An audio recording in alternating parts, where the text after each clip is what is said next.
Hi, this is Llyn Hunter, Llynhunter, and today I'm doing a commission for a friend of mine, and she did the photograph, so I actually can show on camera the photograph. This is a marvelous little tree frog that we have in the area that I live in, California, and he's, hidden in a little bromeliad, and she took this marvelous photograph, and she asked me to do a painting of the little tree frog. And so we're going to start. I'm going to see if I can't do the entire piece for you, hopefully in no more than 2 or 3 videos. I don't think it'll take me more than an hour and a half to do it from start to finish, but I'd like to show you basically from doing the pencil drawing to the watercolor to the final on it, just so you can I can show you the whole process. I'm starting with, this is a Papermate 0.05, yeah, 0.05. No, it's 0.5 millimeter. Let's get this straight. Clear point, Papermate. It's got an HB lead. You can use any lead, pencil lead holder. I'm using this mechanical pencil this time around, just so I don't have to stop and sharpen my pencil every few minutes when I need to sharpen the point. If I do need to sharpen the point, what you do is you break off the point, and I probably will show that to you sometime during the demonstration. And along with that, my initial tool is my all-time favorite. This is a kneaded eraser. This one's getting a little bit old. This is probably about ready to toss. But what I'm doing is, right now, when you pull it and knead it like this, what it does is it kind of cleans the eraser. What it does is it takes the graphite that's on the outside and kind of puts it on the inside, so that when you use one of these, after a while, it starts getting thick with the graphite, and it's this little piece is about ready to throw out. But you get them in little squares in a cellophane package when you get them at your art supply store. And I will usually cut them up into like little pieces about this size to use, so that I have a lot of different ones to use. And I only need about this much at a time. And so I will keep the kneaded eraser in one hand usually while I'm working, and the pencil in the other. But anyways, we're using a 4x6 block of Canson. And show you it's Canson water Montval watercolor paper. It's 140 pound or 300 gram watercolor block, and you can see it's got glue on the edges here, so that it holds the paper together, so as it gets water added to it, it won't buckle. And that's also because of the weight of the paper helps as well. And what you do is, it's difficult to see here maybe, but I'm kind of showing the light. There is an edge here on the corner where you stick a palette knife or an X-Acto. Palette knife's best, but an X-Acto knife blade underneath the edge when you're done, so that you can, oops, sorry, didn't mean to bump the camera. Basically, so you can peel away the paper after it's done. And I'm just folding the flap underneath so you don't have to see that on camera. But I'm going to put this back in here, and we're going to start drawing our frog. The composition of the photograph is really nice. My friend Judy she's a very, very good photographer, so she did a really great job of shooting this as a photograph in the first place. And we're going to put our frog right here. These are the leaves on, this is, I believe, some kind of bromeliad. I'll have to ask Judy when I see her next what exact plant that we have the frog in here. But it was in her garden, in her backyard, and she got this wonderful photograph of it. And so I'm taking her piece and starting. What I'm doing here is, you can see in the photograph, let's see here, I taped it down so that it could stand up so I wouldn't get glare on it. But what I'm looking at are the shapes. We have very large shapes. We have the frog here is almost an oval, and then we have lots of arcs.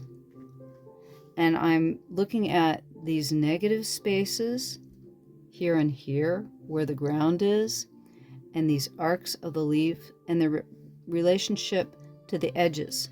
So when you're looking for where you're putting down your composition, when you're working from a photograph, if you don't do a grid, another way you can do this is like, I could have taken this photograph and taken, say, every ½ inch and put a line across it this way and a line across it this way. So we like at every ½ inch marks. And that would be a grid to make things easier to see. But with me, I'd rather eyeball it and go, okay, this line here is about halfway between these two spaces, and looking at where these lines intersect to make a V, and how this line arcs over to where this oval of the little frog is. And so I'll show you that as I'm, let's see here, working here. So we're putting our little frog here, and like I said, he's basically an oval, and he takes up about like an egg space. He's a little bit even smaller than that. He's a little bit smaller than that in here. And then the arc of the leaf goes over to the edge here, and there's another big leaf that comes in here. And as I told you, the V, it's like I said, the one leaf comes in here. And the thing is that, again, I'm not doing I'm not taking it exactly from the photograph. It's not like I'm tracing. I'm more getting it approximations of what the composition is in the original photograph, because the original photograph is a bit wider than my 4x6 proportions. So I'm doing it, I'm kind of squeezing it together a little bit more than it is in the photograph. So I'm just setting up these proportions first and getting the large leaves. And you can see I overshot where I put the leaves in here. So I'll go back with my kneaded eraser and I'll erase those out and come back in. And I've got this, there's a big shadow in here, so that tells me that the frog's a little bit further down. I put him a little bit too far up, so I'm going to pull him down just a bit. And that's why you can tell I'm keeping everything pretty loose and kind of scribbly to find out my general shapes. And then I'll go back in. If I don't like where I've put things, I can take the kneaded eraser and just ghost everything back. So the kneaded eraser is great for if you're afraid of making mistakes. You can erase it all back to the original of where you were to find out what you want from your placement. And he's got a little leg here. I've figured out where I want to put my frog, so I'm starting to do some of the, I've got his general shape, and what I'm doing now is I'm looking at the outline. I'm looking at his basic general outline here of where the eye goes around the body, and in the shape there's like a little oval here, and his eyeball, of course, is a round circle in this round shape. And you can notice where his nostrils are, and the markings that go into the nostril, and the way we have an arc here where you can see where his skull is, and his leg goes in and under, and he's got his little fingers tucked in. It's kind of difficult to see because his the coloring in his feet and the shadow underneath, he's got like little knuckles right here and here, and then his toes are curled in. So he's got his little hand there in a little rounded shape. So I'm trying to find, right now I'm working around the outer edge. I'm feeling the outer edge, and it's like I'll feel for, okay, his head comes around and down, and the mouth, he's got this arc of a line that follows into his nose. So it's like his markings are actually following the line of his skull. And it does help if you know a little bit of anatomy of the animals, and I happen to know quite a bit of anatomy of animals. I've had a fascination with animals all my life, so you know, I'm one of those person who buys books on with full of skeletons and musculature, and I have all kinds of Muybridge books. If you're not familiar with Muybridge, he was a photographer at the turn of the century that did photographs of animals in motion. Okay, so we've got the arc at the back here, and he comes in and his tummy comes around, and his elbow goes out here. So I'm kind of getting the frog set up in his little hollow here. And what I'm doing first is I'm basically looking primarily at the outer shape while I'm working with the anatomy. So it's like I understand the anatomy of, like, he's got his little hand here, and this is where his little hand's tucked in, his little fingers. And I'm figuring out, okay, where is that in relationship to his body and the body size and the body shape. And he's got, his chin comes under here, and he has his other foot kind of tucked in under here. So his head's going under here. And now this eye, placing this eye is a little bit difficult because the size of it is it's kind of floating in placement. So I'm trying to figure out, okay, here's where his back is. His jawline's about here. And what's interesting, I don't see, there's not an external tympanum. On like a bullfrog, they'll have like a round shape, like right about there where their ear is. And this little guy doesn't seem to have one. I'd have to look him up. Let's see here. And his mouth is coming up above his hand. So the mouth's coming up here, because his fingers are here, and the chin's coming down under here, and the mouth and the jawline is coming about there. And got his head a little bit bigger than the way he's set in the photograph. So I'm going to pull this body, comes a little bit more that way. And his elbow. I'm going to erase him back a little bit. I've got a few small proportions off, so I'm going to ghost this back. So I've got most of it set up, and so I've ghosted back everything that I've drawn already. And even though it seems like, oh my god, I've totally erased away everything I've done, it's all there in kind of a slightly visible and slightly invisible format, so that I need to pull his elbow down a little bit more. This change of the shape is, again, I'm looking at the outside shapes and how they relate to each other. And so I'm getting kind of this abstract outside shape. I'm looking at how the shadow plays around this shape and what that full shape is. And then I can relate the inner shapes and the outer shapes together to make the proportions work. So it's a combination of knowing, like I said, a little bit about anatomy, a little bit about how the proportions work, and how he's sitting in this bromeliad, and adjusting all those different things accordingly. Now, this side out here is more flat. I created it more round, but it's actually more flat.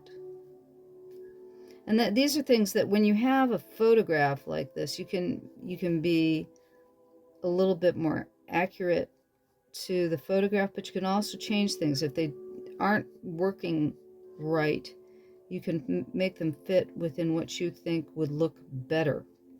You don't, the thing is that everybody sees differently, including the camera. And what you see from a camera, what your eye sees, and what somebody else's eye sees, will be an entirely different image. That's one of the things we'll never really know. We have some kinds of experiments that'll show that, you know, what I'm seeing is the same thing that you're seeing, but it's like we'll never know that the variety of green that I see is it the same variety of green that you see. And I think one of the things that I think blew me away when I first started learning how to paint was that you actually have to learn how to see color. Not everybody sees color in the same way.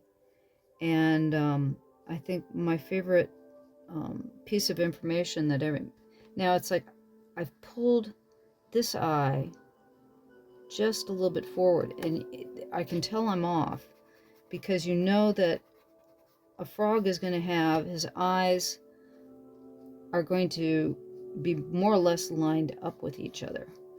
So if one eye is being pulled more forward than the other, you know that you drew it a little bit off. So you want to make sure that, okay, the corners of the eyes, and here basically the ball shape of the eye here and the ball shape of the eye here, those two areas are going to more or less line up, and the nose is going to line up, and where the jaw is on the edge here, that should be lining up somewhat with this side over here, because frogs are, the term is bilaterally symmetrical. They are divided in two, and they have a balance to them, and it's never going to be perfectly equal. It's kind of like if you go and look at your eyes in the mirror, that one eye is usually bigger than the other, or one eye is rises up above the other. So it's like we never are totally bilaterally symmetrical, but we're close. Okay, and this guy's eye comes open to here. There, that's much better. And this is the point, you know, you've got a pencil. Pencils are beautifully designed for making errors and fixing them. So it's like at this stage of the game, this is when you can play around and make mistakes and get them all right. And it's like, I still don't have that quite right. I want the balance a little bit better here. I'm being picky. And I want to be picky on this one because part of the beauty of this particular piece is Judy took such a marvelous photograph, and I want to make sure that I get the same sort of adorability. It's an adorable little frog. The frogs here are very cute. They're small, and I'm always finding them in the dog's water dish. At a certain time of the year, they have troubles finding water because we live in a semi-arid climate. And it's like with this one's found its water in the bromeliad, obviously. Where a lot of frogs in the jungle and forest where the bromeliads come from, you will often find tree frogs in the bromeliads. And it seems like it's the same thing here in California. But our tree frogs actually, basically, they live in the oak forests. We have oak forests, and when it does rain, it's the perfect time for them to come out, and they will end up in the dog dish looking for a little puddle to get their bodies acclimated and moisturized, because they do need their water to actually, they partially breathe through their skin, and they need to be moist. So it's kind of fun several times a year to find the silly little tree frogs in the water dish, and depending on whether they're adults or juveniles, they will be green or brown. They start out brown, and then they become green.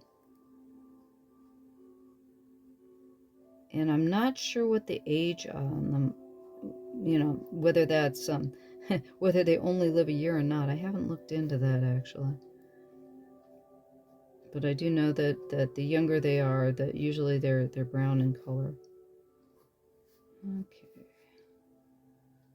Trying to get the proportion on the head to the back is really very difficult on this one. So I'm going to erase this all back because I've been worrying the pencil line. And then what I'm going to do with this one, I've kind of decided I'm going to do this as a combination of pencil and pen. And I am going to do this outline. I'm going to detail him as a pen drawing. Now that I've got the rough pencil down here, positioning, I'm going to go back in with, I'm going to use this as a Pigma Micron pen made by Sakura. I've been using these for years. It's a good replacement for a rapidograph pen. It basically has pigment in it, so it almost works like India ink. And so it's a permanent pen, and it is archival. So they're great little pens. They run about, I think usually around $3 at your local art supply store. They'll be like $2.98, that sort of thing. And I'm going to start out with, we're going to ink him in.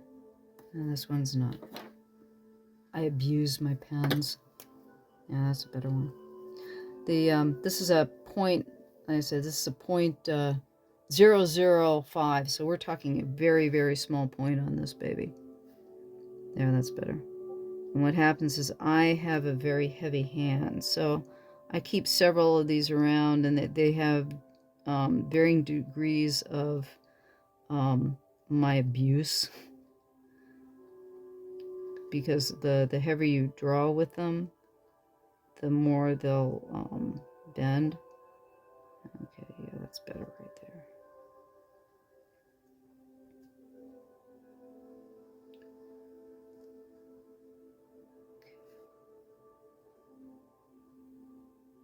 There we go. So I'm going to put down I'm drawing over my my initial pencil with a little bit more detail with the Sakura. And the thing is that when I get to the watercolor, when I start doing the watercolor on this, the pigment in the watercolor will bury some of the pen line. And so I will go back when I'm done with the pen again and detail up the lines that I've lost with pigment, because he's going to be painted with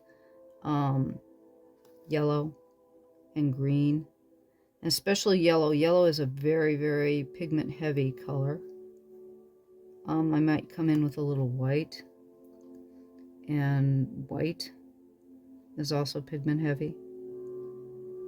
It all depends. We'll see how it goes when I first start painting it. I might just leave it the white of the paper. It all depends on how the painting itself goes. And a lot of those decisions I will make while I'm painting. It's like you can plan ahead to do some things, but a lot of times while you're painting, you'll realize that something's working or something isn't working, and you'll change your mind on how you approach it. I was originally going to do this with pencil and then come in with the pen after I'd completely finished. But I find that a lot of times, if I want to get the detailing right, it helps to do it in pen a little beforehand, and then come back in with some more pen afterwards, and then the painting will come out a little bit more detailed.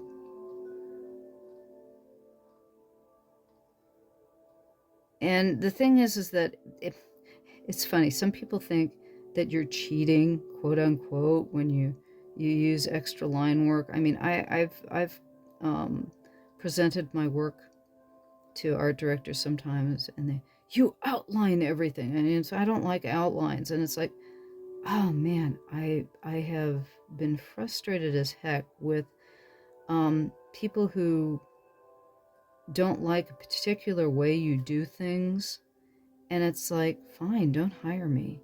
If you don't like my style or you don't like the way I do things, don't hire me. But if you think there are all different ways to create an image, and especially when it comes to art, one way you can do this, I could have done this completely in pencil. I could have done this in pencil and then erased all the pencil lines afterwards so you couldn't see the pencil at all. There are some artists who can do it with, out having any lines at all, or out using any pencil at all. And I'm not one of those people. I can't do that. I find that too. I have a tendency to outline things just because I like to see the crispness of the line. When we see things, a lot of times you'll see things in a blurry state. And in painting it's known as edging, having lost and found edges, so that sometimes you'll see an edge and sometimes you won't see an edge. Or there's some people who will put a line around everything, and I have a tendency to do that with a lot of my paintings. I don't do them with all my paintings, but I do them quite a bit because I like detail. It's a personal preference. So it's all with what you want to do. This particular, just remember that this is just a demonstration of the way I do things. Okay. So I also, notice I'm doing all the detailing on the frog first, because as far as I'm concerned, frog's the most important thing in this picture. It's like he's the subject matter, he's the center of everything. I'm paying attention to him first because, right, and you'll notice I'm calling him a he. Why couldn't it be a she? I have no idea. It could be a totally girl frog. There's no reason why this couldn't be a girl. But the way I'm doing it, this particular little kid, I just happen to call a he. But it could be a she. It could be a girl. Maybe we'll call it a girl frog for the rest of the demonstration. It's a girl frog. When they're singing, it's like, okay, so somebody tell me, the girl frogs sing as well as the boy frogs? I mean, they get out there and they're peeping and singing, trying to find each other. So I'm assuming that both the boys and the girls are doing the singing. It's not just the boys who are doing the singing. I mean, it's funny. I was just thinking it's getting to be what we call tarantula season around here. Where I live, we have California tarantulas, and the boys go looking for the girls. And we end up rescuing the poor tarantulas. They're slow little kids. And so they don't cross the street very quickly, and occasionally you will see poor run over tarantulas. And they're actually very sweet animals. They are fuzzy and they are light. They're so light. Okay, we've got our frog more or less finished here. So I'm going to go work on the bromeliad now. So the bromeliad has got little points.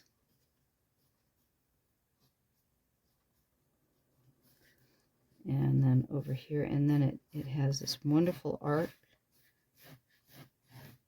to the leaf. Okay, and this leaf is actually coming down more around here. And it's got some damage on the edge of the leaf. So there's some marvelous red and brown spots on the leaf that I'll be able to add to the color. And the edges of the leaves are this almost the same color as the frog. And that's gonna be the fun part, is trying to get that yellow in the leaf, similar to the yellow in the frog. Let's see here.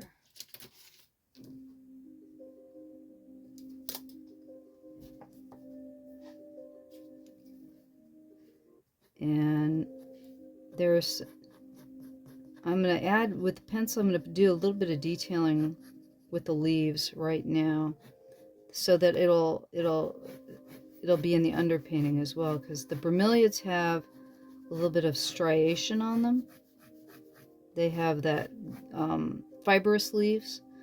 I know with agave, which is, I don't know if agave is in the lily family. I don't know about bromeliads. I'm not from. It's like I said, I'm gonna have to get Judy to tell me all this stuff, because I'm not necessarily a gardening type of person. So she probably knows so much more about this than I do. But they have these particular leaves on the bromeliads, I know for a fact they're very fibrous, so they have these lines and striations. So I'm putting that in with my pencil now, so that'll be under. That will be under the painting itself. So I want this detail in the painting, and I'm giving it's got a couple of like little spikes on the edge of the leaves, and then it's got. You'll notice too that because these are leaves, it's like I'm not having to be as concerned on the detail as much as I was on the little frog.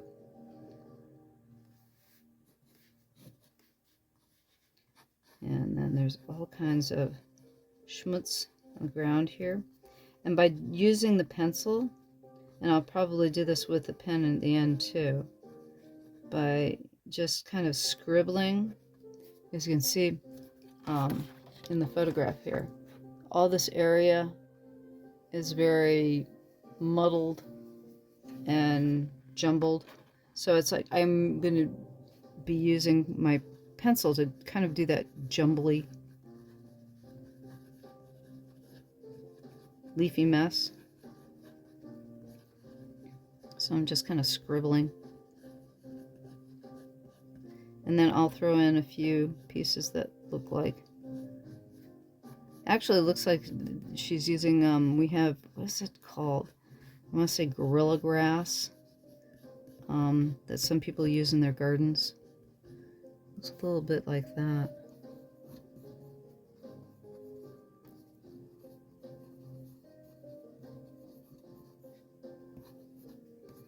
So we're just about ready to jump into the painting here. So I might put the painting on, divide the video here and put the painting on another video, since we've been here for a while, so you can come back and watch that.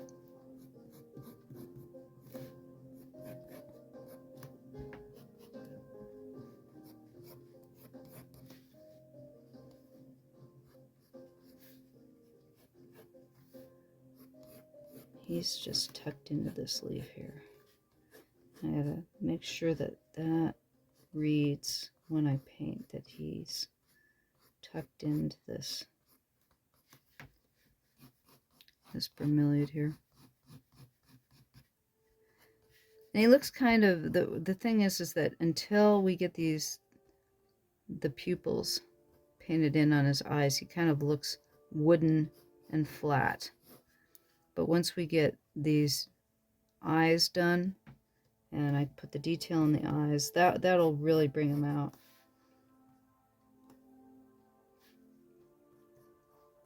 Okay. There we go.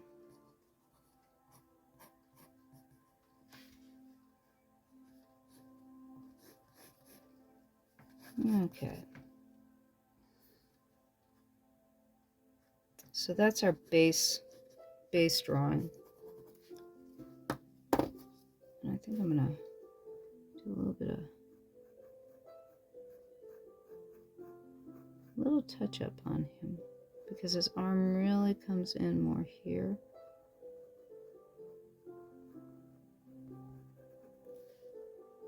And then this eye.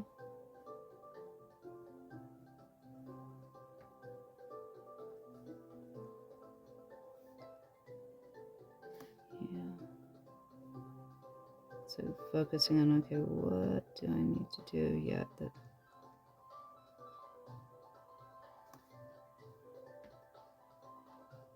That's a little better.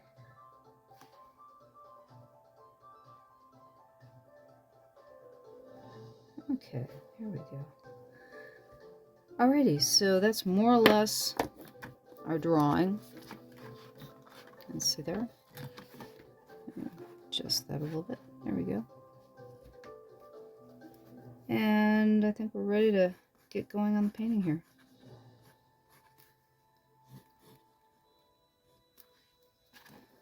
Okay. Now, the paint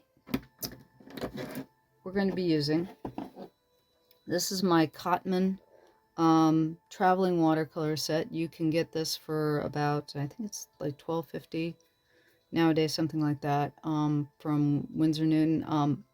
Dick Blick is my, or Blick Art Supplies is where I get most of my my art supplies from if I'm not buying them locally.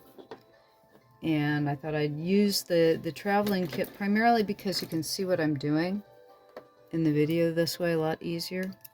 And we're going to start out with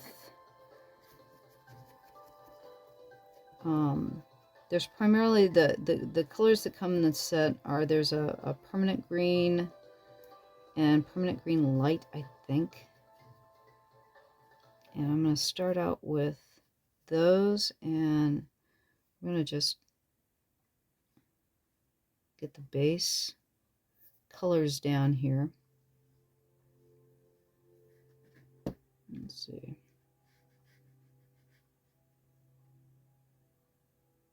And the way I work, this is what's known as wet on dry. There are two ways that you normally work with watercolor, is either wet on wet or wet on dry. And I work primarily wet on dry. And what that means is that I don't wet my watercolor paper first. I will paint into dry paper. Now what I'm going to be doing within areas, like, okay, this area is like totally wet right now. So I'm working within the wet on dry area, I'm working wet on wet. So this whole area is still wet, and I'm putting yellow into the green. And so whenever you work wet on wet, it's a little bit more difficult to control than wet on dry. But it also gives you the marvelous variation in color that watercolor is famous for. So while that, okay, I'm letting that dry a little bit, and I'm going to start on the next section while I'm allowing that area to dry a little bit. Now, I'm being kind of dangerous because I'm going to be pulling this area down into that area. And what I'm hoping is that by the time I take this green down to where that other leaf is, it'll be dry. Because otherwise I'm going to be going wet into wet again. And then I will be getting a little bit of what I don't want to happen. But now you'll notice the green is very heavily pigmented. So as you're floating, you kind of float the pigment into the water. And the other thing is that there's gum arabic, the glue that holds the pigment to the paper, called gum arabic. It actually will mix in with the water if you That's one of the reasons why when you take your watercolor in the palette, you want to mix it in thoroughly, because what happens is that causes the gum arabic to be settled completely within the mixture. Otherwise, a lot of the pooling that you sometimes get is because there's not enough of the gum arabic in with your water. I'll show you that. So that's why I see it the way I'm trying to even out the pigment on this area that I've just painted. That's the idea. The wet on wet is the pigment's in there already. So this area is all wet. And I'm trying to get the pigment to distribute more evenly within that wet area. So I'm moving it around with my brush within this one area where I've gotten it wet. Okay. And then what I'm going to do too is that in this painting, see how it's light right here in the leaf? I'm going to take my paper towel here, and I'm going to bunch it up, and I'm going to blot it right there. And all of a sudden, I've got that area. Now what I'll do is I'm going to let that area dry before I go into it again, and I'm going to go over it again with a little bit of blue to get, you can see there's this kind of blue quality. I don't know if it shows as well on the camera here, but there's a little bit of blue in there. So I'm gonna bat this, I think, a little bit more to give it that texture. And I'm gonna let that fully dry before I hit it again. Let's see if I can pull up a little bit here. No, that's okay. That area, okay, this area is totally dry now. That's the cool thing about watercolor too, is that it dries very quickly.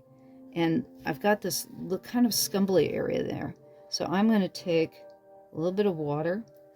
I'm going to scumble this area to pick up some of the paint that's already there.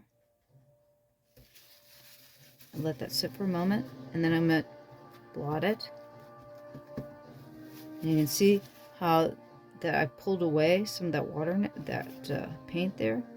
And then I'm going to come in with another bit of color after I let that totally dry. And the longer that you let the paint dry, the less easier it is to pick up. Okay, so we're going to go to another leaf now. Let those two sit for a bit. We're going to come over to this leaf and paint this one.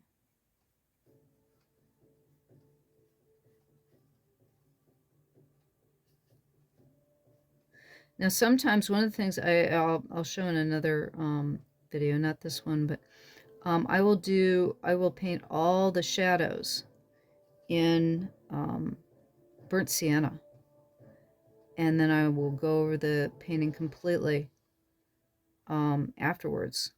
You know, but the whole underpainting will be in burnt sienna, and that has a really nice way of richening up tones and colors.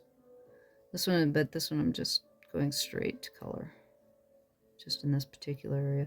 But actually what I probably am going to do, I'm thinking about, I am going to do a technique that's like that for the grass, the brown gorilla grass, or whatever the stuff is underneath these leaves of the bromeliad.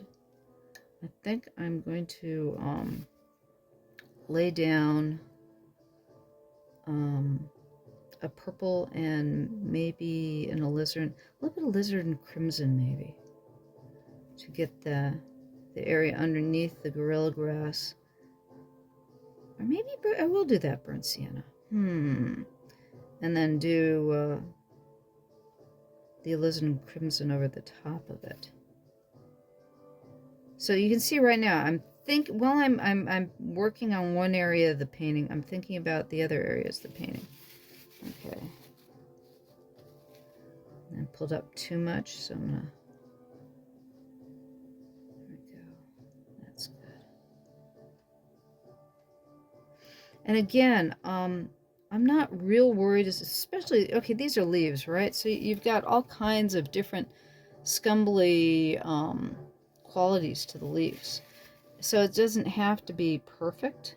And the more, sometimes the less perfect you are, the better it is, because it adds to the interest of the painting. And letting the paint do its own thing can sometimes help, but it's learning where that point is between control and letting go. I need to put some yellow in here too. I'm trying to lay down this wash real fast here.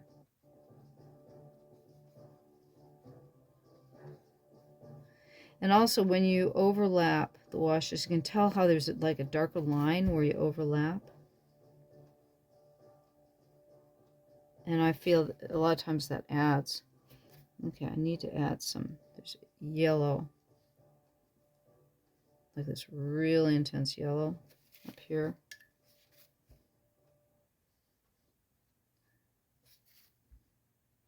There we go. You do.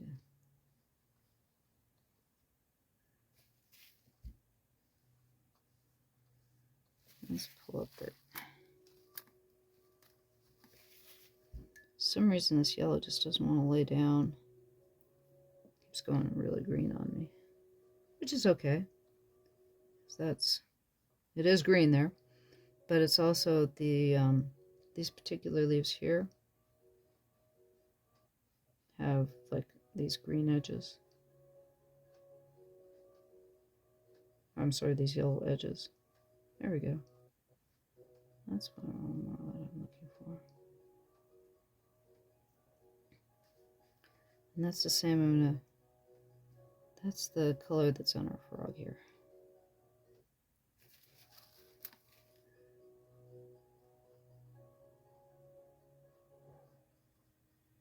So I'm giving him his first layer of yellow, and probably what's going to happen too is I'll lay this yellow down and I'll pick it up after it dries.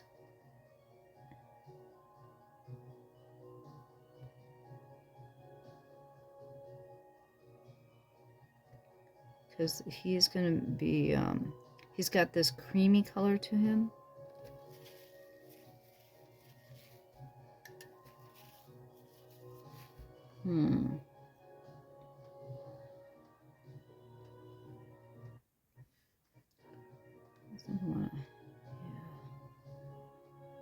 Throw that in right now.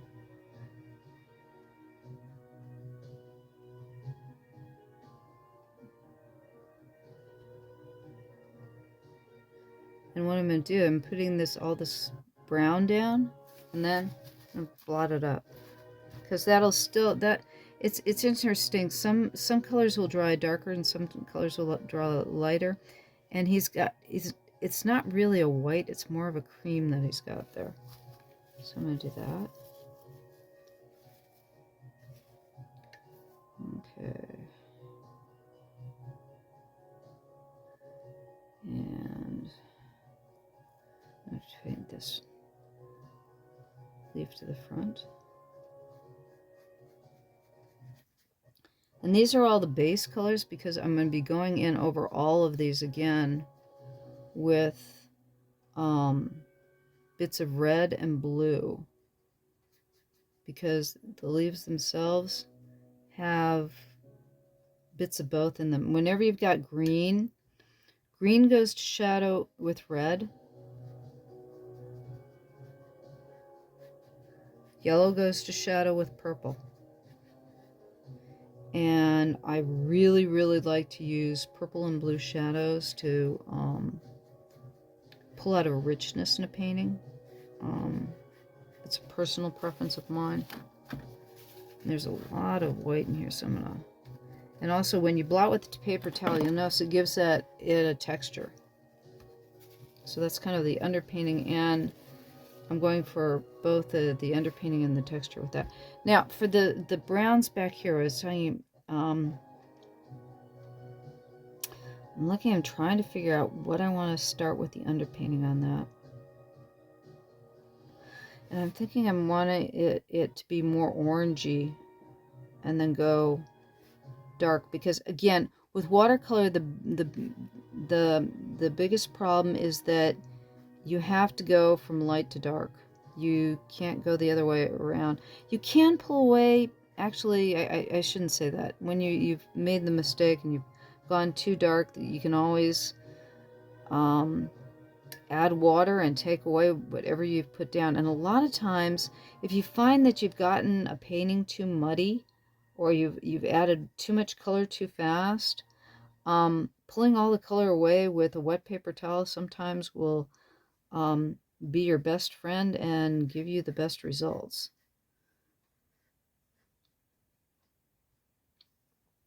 Okay, we're going to start with that.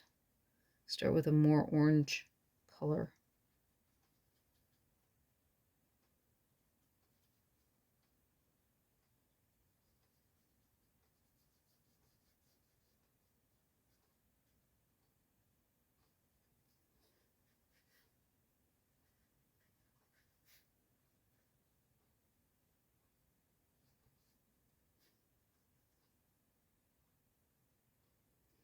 Now what I'm going to do too, I'm going to take that orange. I said the orange color is basically, it's burnt sienna. My apologies for not telling you sooner. I'm taking the shadows here. I'm going to put some of that. Burnt sienna is one of my favorite colors to play with, because it really makes shadows rich, especially if you're putting it under another color. It gives interest to things. It's like, especially you can see where the green is. We've got some shadows coming in here, and I'm going to add the burnt sienna in there. And what will happen is too, because of the quality of the paint, it mixes to create its own colors after a while that are really interesting. Okay, that in there. I'm going to pull that into...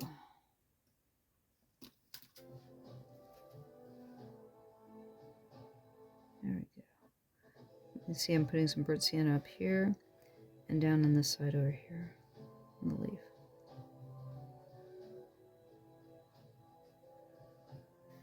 And he's definitely got some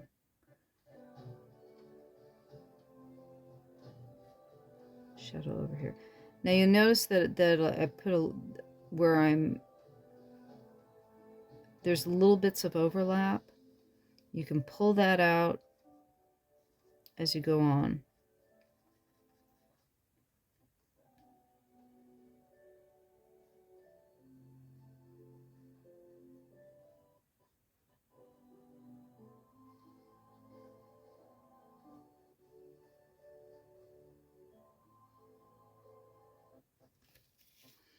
Okay.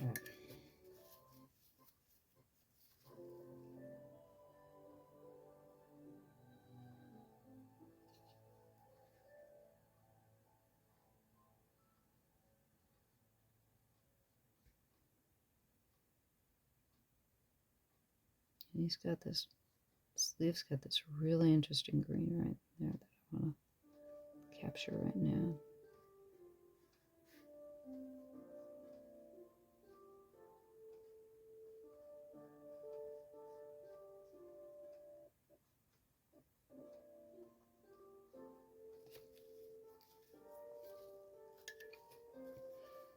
Okay. Alrighty then. I'll take some green up here.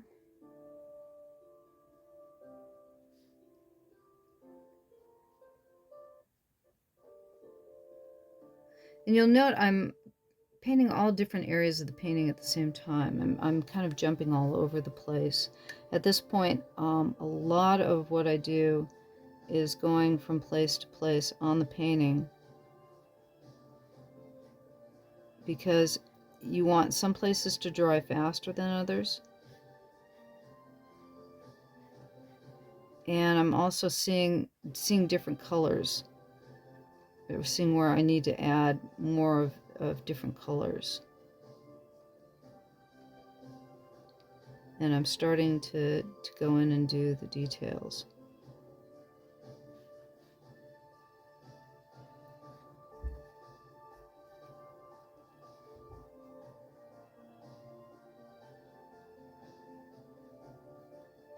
Now the other thing is when you're doing a painting from a photograph, you get more concerned about how you're approaching the colors. You don't have as your color choice is if you're trying to at least imitate the photograph, you're trying to choose colors that work as the photograph works rather than as per se you might want them to work. That's the other difference between actually imitating a photograph and doing the way you want it to. So with this one, I'm trying to imitate the photograph more, primarily because it was a good photograph to begin with, and it's what I'm trying to do. Okay, now there's a very heavy shadow in here and a shadow over here, and I'm going to mix up a purple for that. Let's see here. And this particular watercolor set does not have a purple, so I will be using alizarin crimson. That's this, make sure it's on camera here.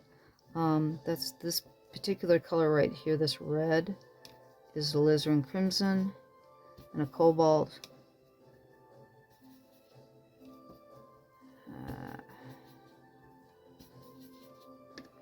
And I might use a little bit, use a little bit of, this is a Prussian blue. I'm trying to get it dark, so I'll probably add just a hint of black to that too. But for now, this will be my first layer of it, because it'll probably take several layers to get it to dry the way I want it to. Well, maybe not. This is going down pretty dark, which is good.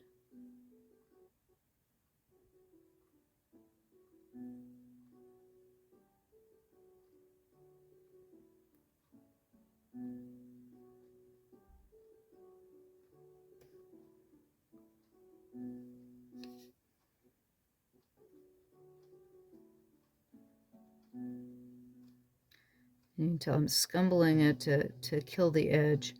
Whenever you dry, when the watercolor dries too fast, you'll get these like hard edges. And if you scumble into the paint, that'll give you not as dramatic a hard edge.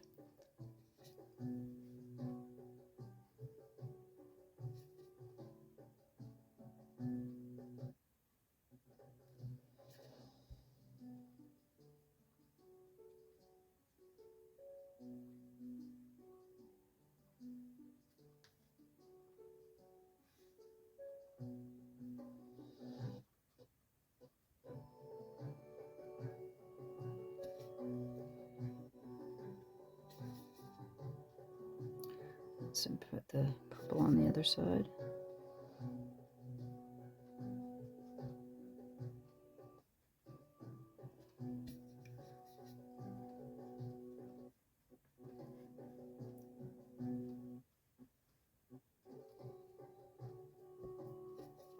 And you can tell the purple, whenever you use purple, I'm a big one for be careful how you use purple or violet, because violet goes very dark very quickly.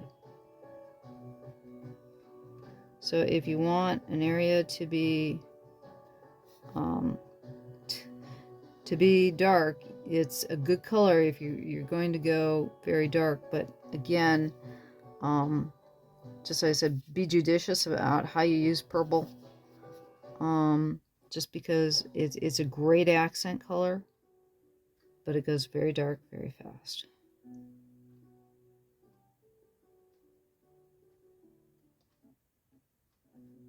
because I'm going to be putting some purple in the leaves too, but it's just, like I said, just be careful with it. And now I'm kind of doing kind of like calligraphy type brush strokes to give that, like I said, that feeling of the gorilla grass underneath. Now, mind you, right now, this purple right here, it also will, you've got to wait, I'll wait and see when it dries how light or dark it dries. It's like you can tell this area over here is going really dark. But it's still, once it dries, it's not going to be quite as dark as I want it to be. It won't be like a black. I may come in with either a dark blue or a black to get that. Now, I wanted, there's some purpley blue or an ultramarine going on in these leaves here. So I'm going to take a really light blue. I'm going to add a little water to it. And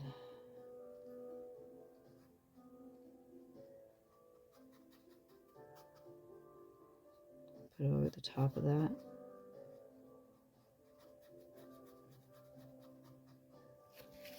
Blot it again. Because I want, there we go, that's more.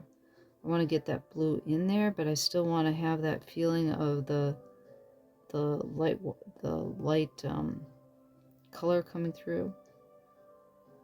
And what I might do too is that when this completely dries, to get some of this there's like this very light speckly type of quality to it, I might come in with an X-Acto knife and scrape it down to the paper to get that nice white speckly look to it. I haven't decided whether I want to do that yet or not. But you can do that. You scrape away the paper and then come in with a the kneaded eraser after the words, and that'll pull up the any fuzz that you get from scraping it away.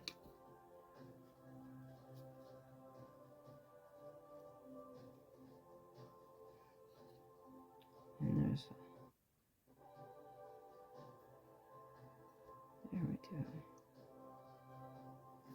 And you can see how as I'm adding some of these blues and some of these darker colors, there's more of a volume that's coming into the painting altogether. That's why it's really good to do the push. It kind of pushes and pulls the painting.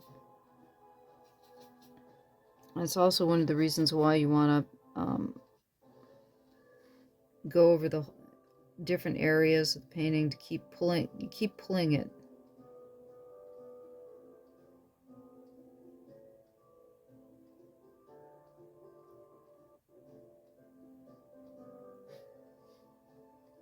Okay. And there's right about here.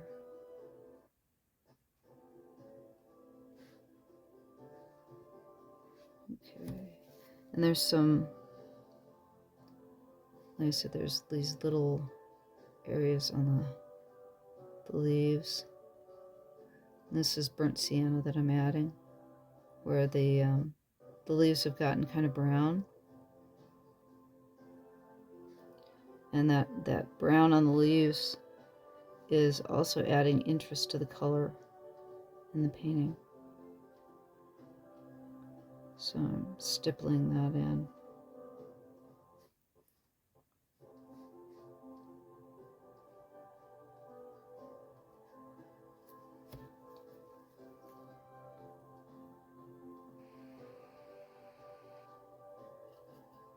Okay.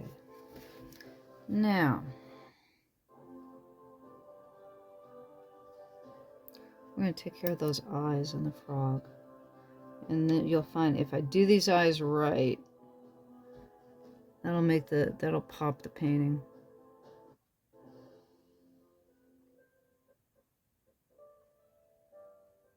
So we're going to start with a little yellow.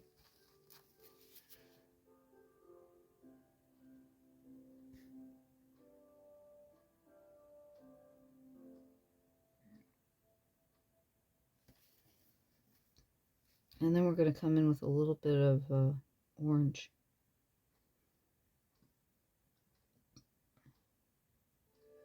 Let them... it's too much of a yellow-orange. Need more red. There we go.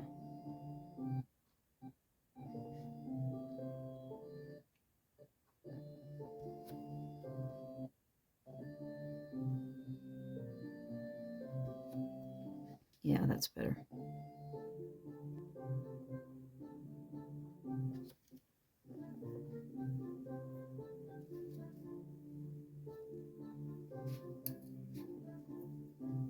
I'm waiting that to dry.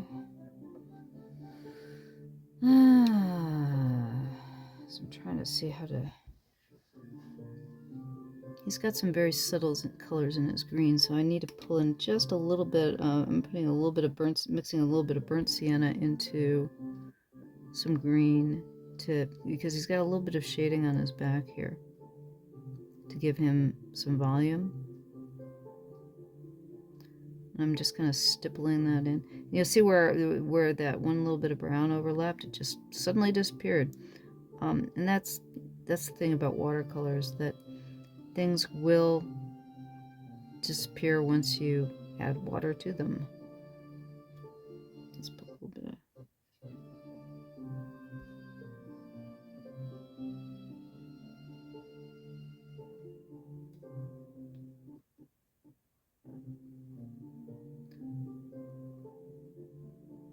It's got a little bit of green here.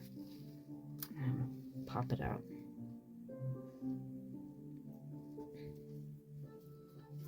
Okay, now I'm going to go in with that. I'm going to let that dry a little bit, and then I'm going to go back into his eye with actual ink, because his pupils are very black, and I want them to pop. So I will go back in with those with the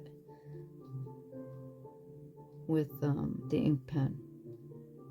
So I want those babies to pop. And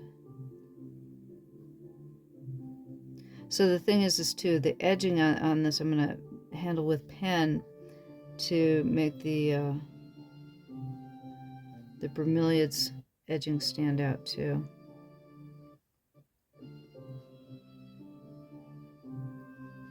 Okay. So we're going to get some more purple, and you'll notice the purple's gotten very light here. It started out very dark. This one's staying more on the dark side, but this one's gotten very light. So I'm going to go in with a little bit of purple, and I'm going to add just a touch of black to it. I'm using a little bit of Mars black. I am not a purist when it comes to watercolor. I personally feel black is a color, and I have no problems with using it. I know there are certain watercolorists that have complete aversion to ever using black, and my attitude is, like I said, it's color. I don't have any problem with using it. What it is that you can sometimes overuse it and it'll get chalky. But that's why lamp black is a shiny black, and it's more transparent. Mars black is a more opaque black, and it gives a little bit of chalkiness. So I would advise you, if you're using black, try using both, see how each one works for you. There's a bromeliad leaf there. So. And you'll notice too that this calligraphy, like strokes that I'm using, again, will add interest.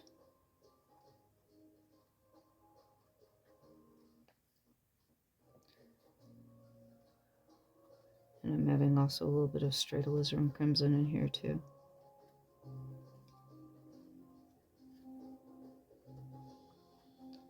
See where that goes. Now there is a possibility that I might overpaint this area. When I was talking about that, you know, if it gets too muddy or I'm not liking the way it's going, I can always go in and take everything out that I just put in and paint over the top of it, and I can promise you it'll probably work out looking better. We'll see.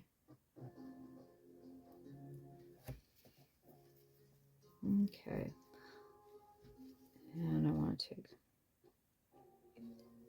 do some striations up here. I'm trying to get that veining that I put in with the pencil. I'm doing a little bit of what's known as dry brush, so that the paint is actually on the brush, but there's very little water. So that's how you get the striations coming out of the brush. Is that it's called dry brush. Your brush is not completely dry, but it's more dry. There's more it's more dry than wet. So they call it dry brushing. And I mean, you know, the canon of people who use watercolor. So that's how you get the striations that look like leaf veining. And I'm just doing it really loosey to get that texture of the leaf.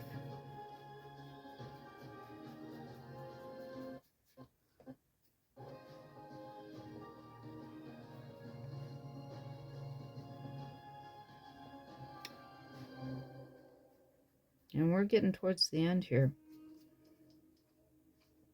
because now it's just about time to put the detailing in. And one of the reasons why I use pen too is it's a quick way of doing detailing rather than using brush. You can also use pencil to do your detailing at the end, or you could spend your time and go in and do all the detailing with brush. And the way I would do it, if you're doing it with brush, you make sure that everything is like totally dry, and then you really are using, usually I'll use a very, very tiny brush. I'll use a 0. Sometimes I'll use I'll use as small as a 10-0. Low Cornell makes a 10-0 brush, and I do have several that I use when I'm doing certain types of painting. Okay. That's looking pretty good. I think I'm going to go a little bit. I'm going to put a little bit of blue black. Just add a little bit of blue black over here.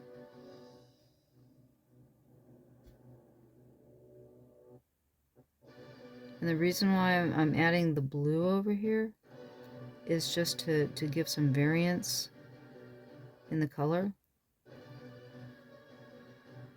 And I'm adding a little bit over here.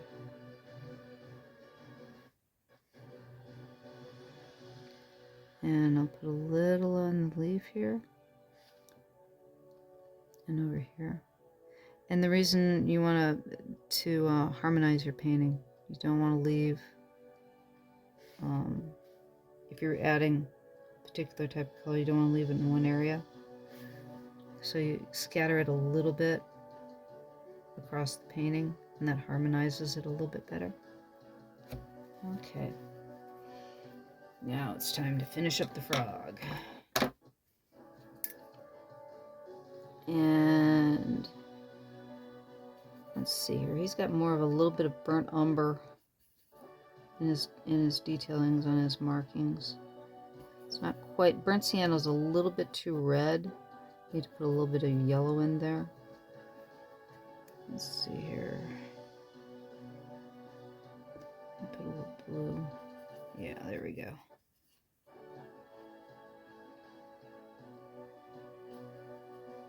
Okay. So we're going to do the markings on him.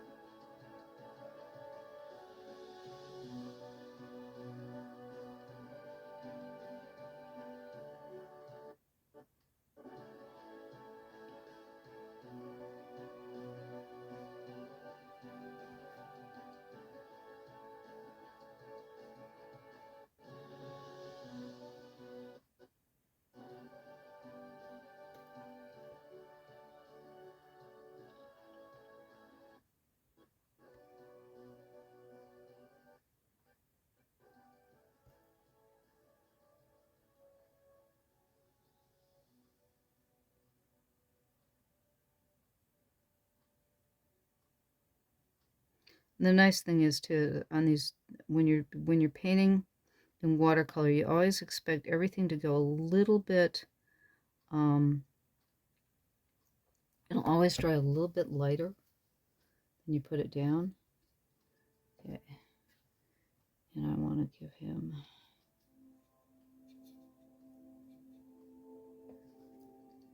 okay, there's shadow here that I've got to put in. It's really tough when you're doing light frog to get those shadows in there and tell the difference between the markings and the shadows.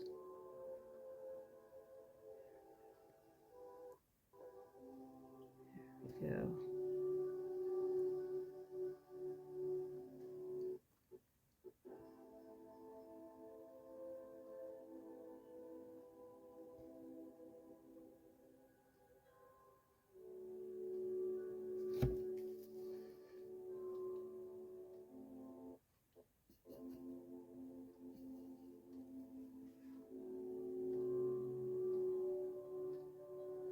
And I'm getting a little bit of last detailing on him.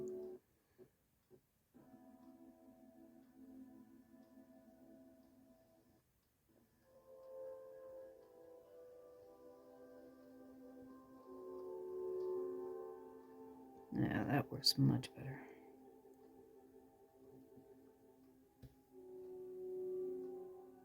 The funny thing is that usually I start with the eyes first, and I probably should have started with the eyes on him, and I didn't.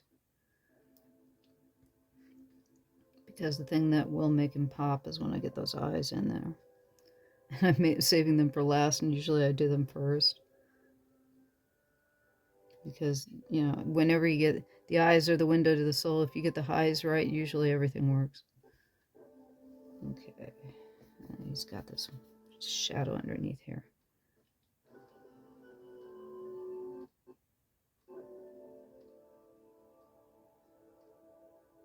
He's sitting in his.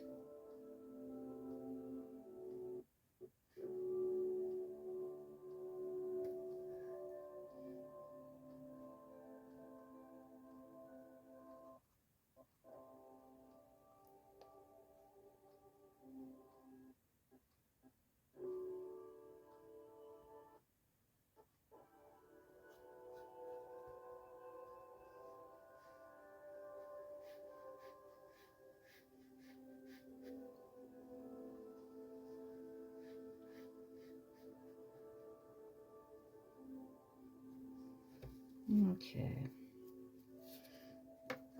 So now it's time to go in. Let's see if we can't get those eyes right. Wrong pen. Of course I have the wrong pen. Okay. Nope, nope, nope, nope, nope. Nope. Of course. Okay, let's see what we can do here.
So I'm getting silent. I'm sorry, I'm concentrating.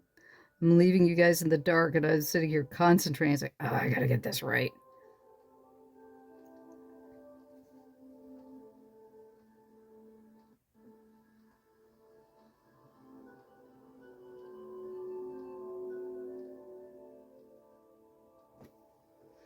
So my apologies. So I'm trying to get these last little details to work just right. Just focusing on this rather than talking. My apologies.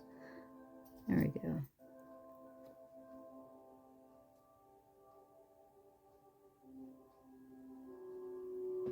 There we go. Much better.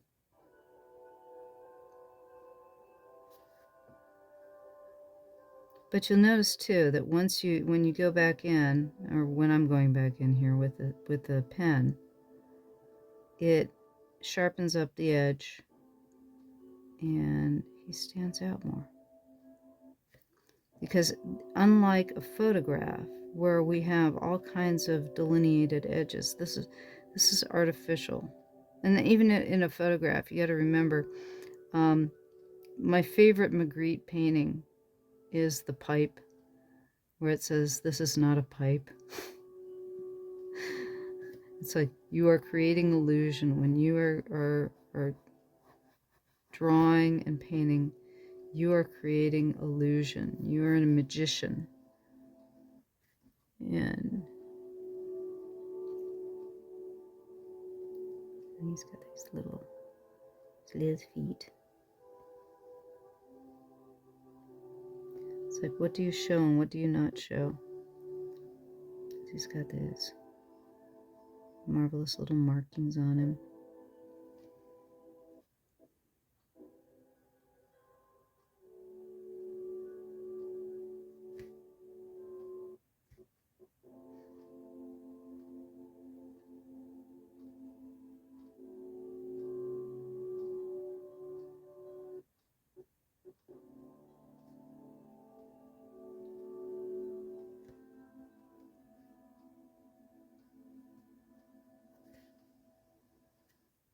Now I'm going to go through and I'm going to go edge up the plant a little bit too.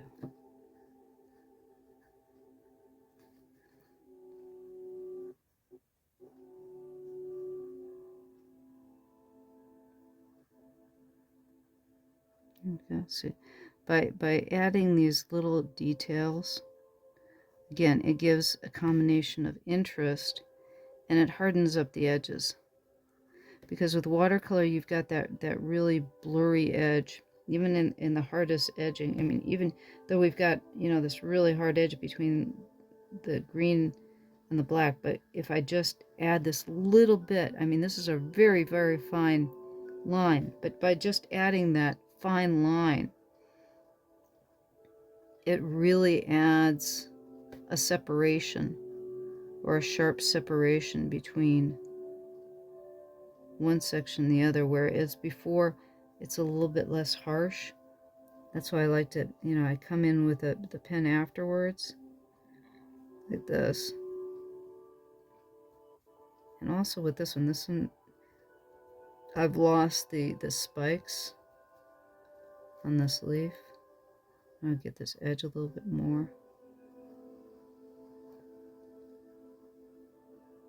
And again, like I said, you can do that with a brush just as well as you can do it with a pen. It's completely, up to you.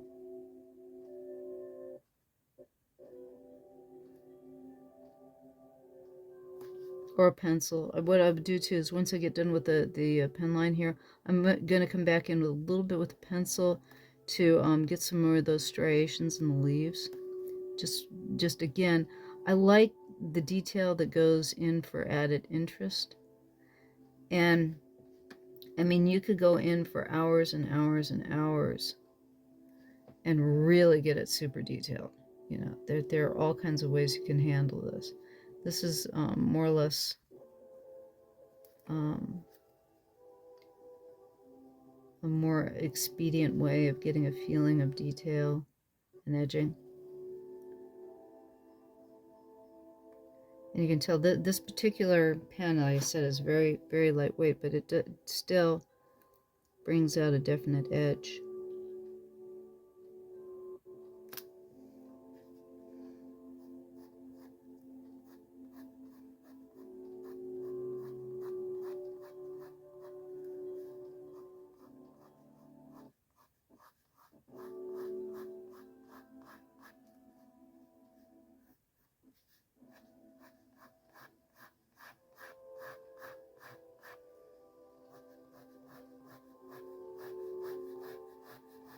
No, actually, that's pretty good. I like this particular pen is dying a little bit on me, but I really like that. That's giving me more of the feeling I want for the bromeliad there.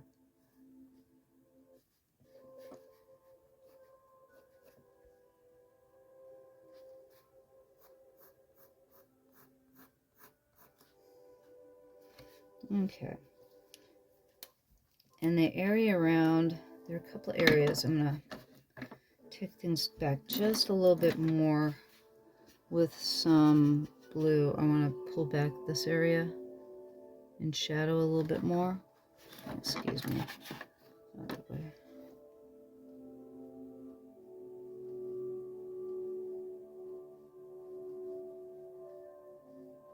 In this area here, where the leaves are overlapping.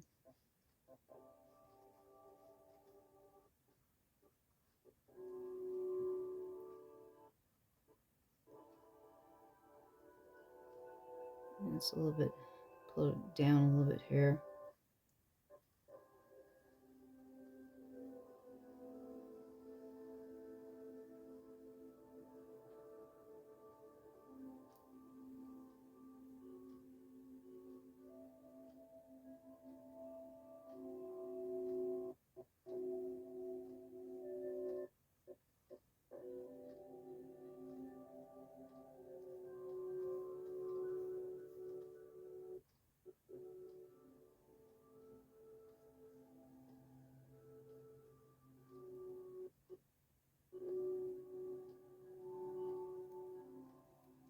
There we go. That's what I needed.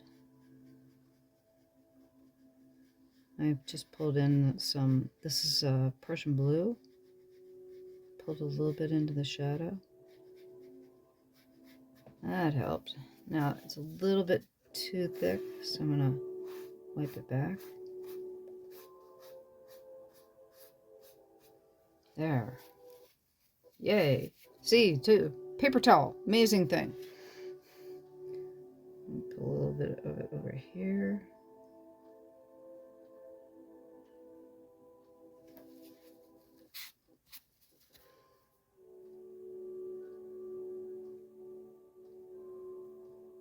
And pull a little bit of that shadow into here.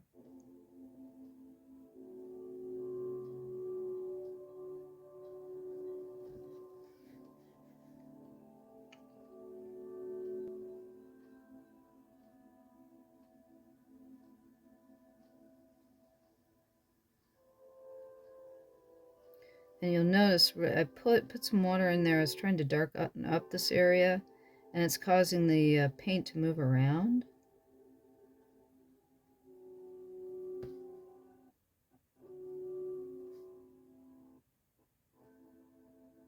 So I am probably going to blot that away in here.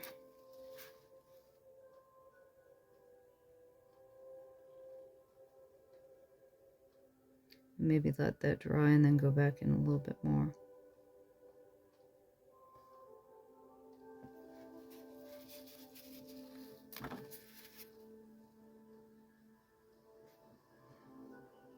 Yeah, there's a little bit more green there, so I'm going to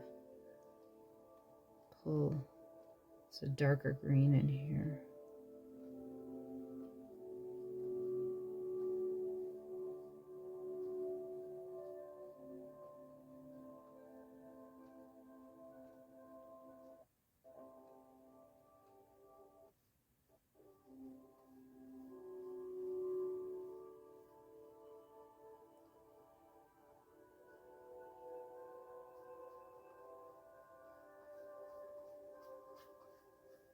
By mixing it, as you can tell, I'm trying to darken the area around the frog to make him stand out more like he is in the photograph.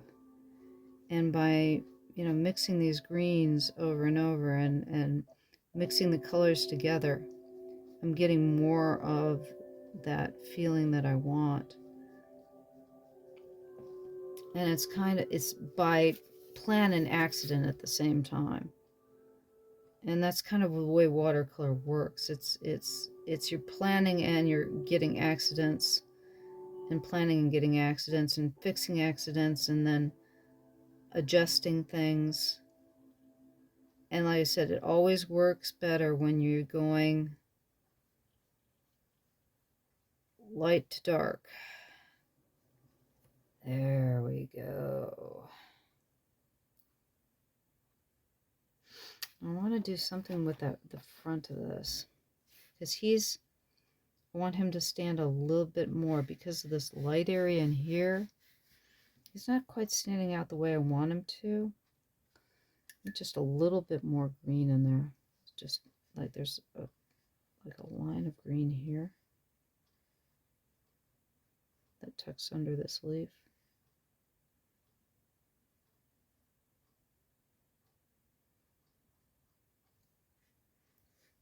And I'll take this green, even though that's not really what's in the photograph. I'm going to take this just a little bit there.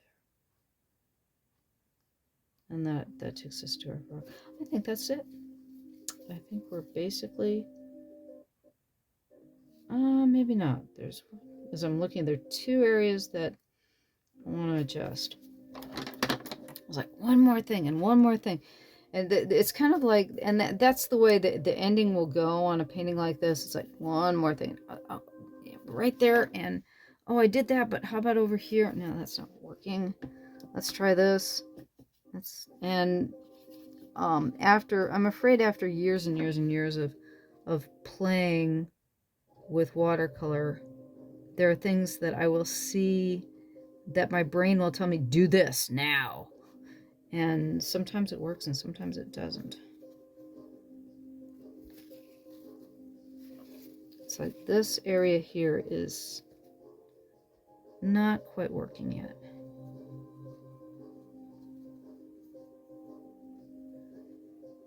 So I'm going to scumble it a bit.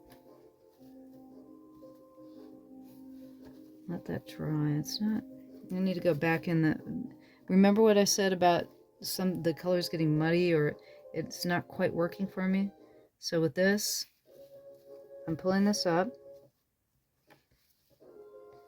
And I think I want to do that here too, right in this spot right here.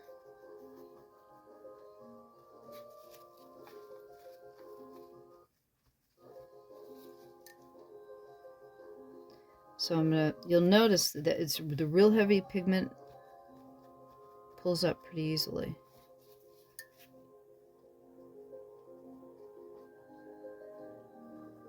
And like I said, what happens is too, I'm already liking it more the way the blotting of the paper towel has adjusted it. Okay. And now I'm going to go back in.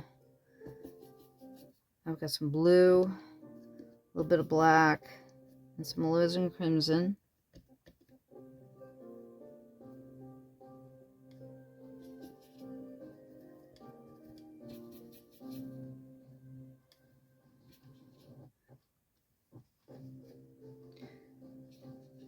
And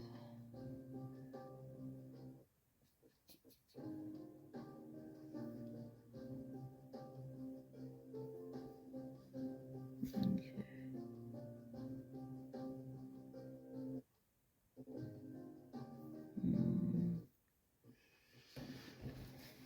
I think I need a smaller brush. I want this to be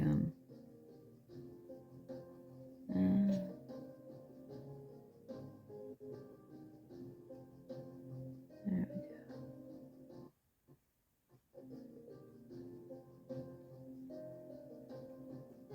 And there we go. Because I want that have more of the spiky feeling. So I'm using I told you this is my 10-aught. I was telling you I had a 10-aught brush. This is my 10-0 brush. And I'm going in and I'm getting these because I want more of a linear under the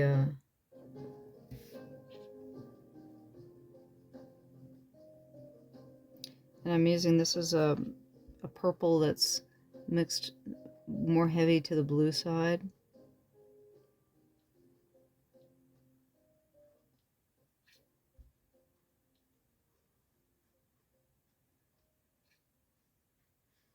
Yeah, that's working for me. That's working better.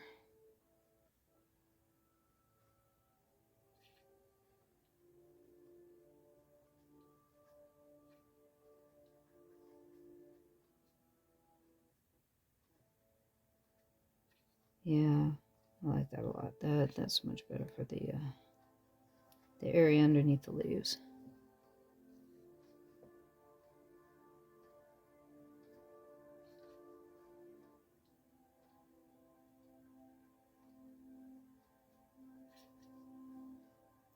And that's it.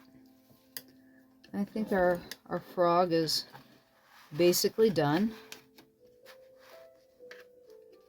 Let's see, side by side. This is the photograph. Let me see here. The photograph and the painting.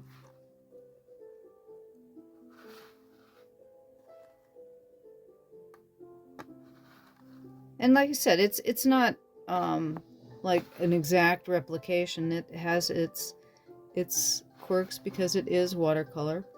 And again, if I wanted to make everything super detailed, it would probably be I could do it in probably 5 hours, but that would be an awful long and very detailed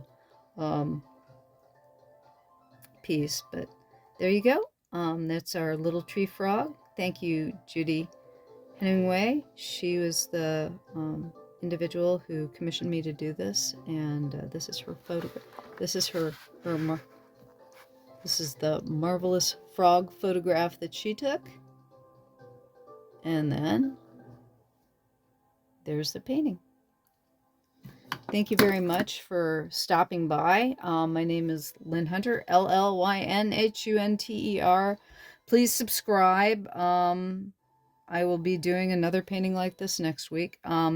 Again, I'm sure I've divided this into 2 weeks worth of videos, just so you didn't have to sit and watch an hour's worth of painting. But thank you again for stopping by and watching the demonstration. And I appreciate your being here. Hope you enjoyed it. Hope you learned something. Thank you very much. Bye-bye.